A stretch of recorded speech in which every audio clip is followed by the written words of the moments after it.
दवाई जो अब जहर बन गई, नशे का सस्ता विकल्प, और ये युवाओं को न सिर्फ नपुंसक बना रही है बल्कि समाज का ताना बाना भी बिगाड़ रही है, साथ ही अपराध की भी जड़ है।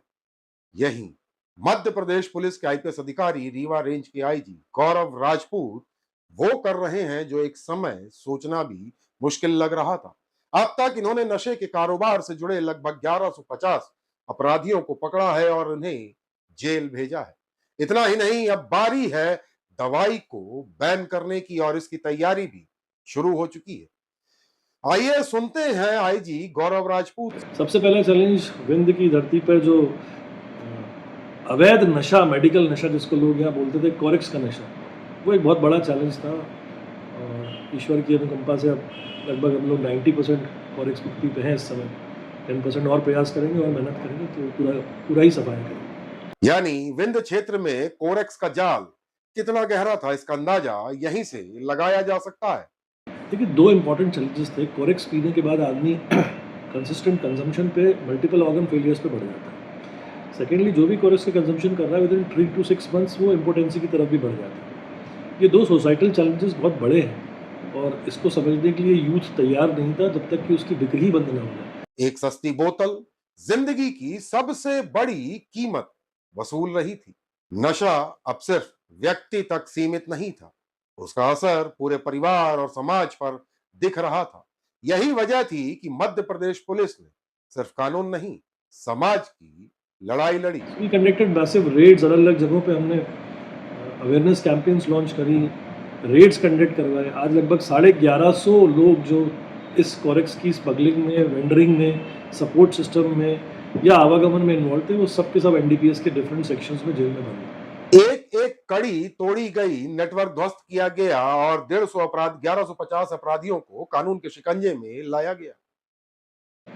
जन चौपाल करने का जो प्रमुख उद्देश्य था वो था कि किस तरह से जनता और पुलिस की दूरी को और कम किया जा सके। प्रयास तो सार्थक रूप से हो ही रहे हैं हमेशा, लेकिन मुझे ऐसा लगा कि अगर एक साथ एक ही समय पे पूरे संभाग भर में जन चौपाल आयोजित किए जाएंगे तो न सिर्फ जनता के समक्ष पुलिस का जो एक वो जो भय है वो खत्म हो और वो अपनी बात भी पुलिस के सक्षम फोरम पे रखे जाएंगे। इसीलिए हमने ये जो जन चौपाल जो 77 थाने और 64 चौकियों में ऑर्गेनाइज करा है, ये उन जगहों पर रखे जहाँ जनता को पहुँचने में सुगमता थी। जैसे पाठशाला हो गई, उच्चतर माध्यमिक विद्यालयों के कक्ष हो गए, पंचायत के भवन हो गए, डिस्पेंसरीज हो गई।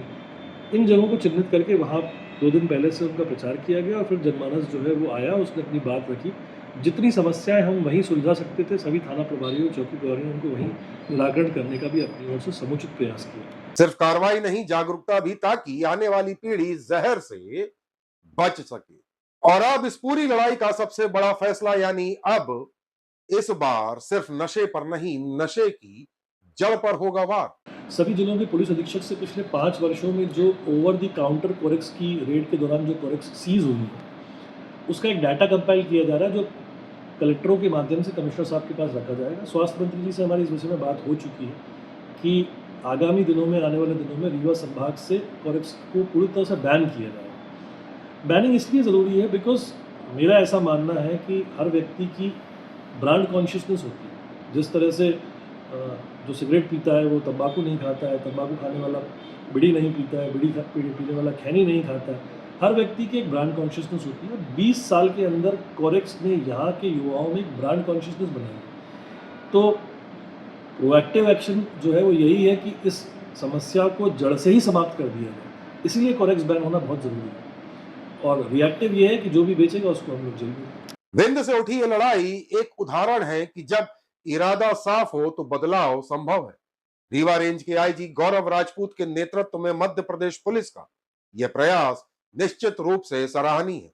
हमारी ओर से आईजी गौरव राजपूत और उनकी टीम को ढेरों बधाई, शुभकामनाएं और साधुवाद।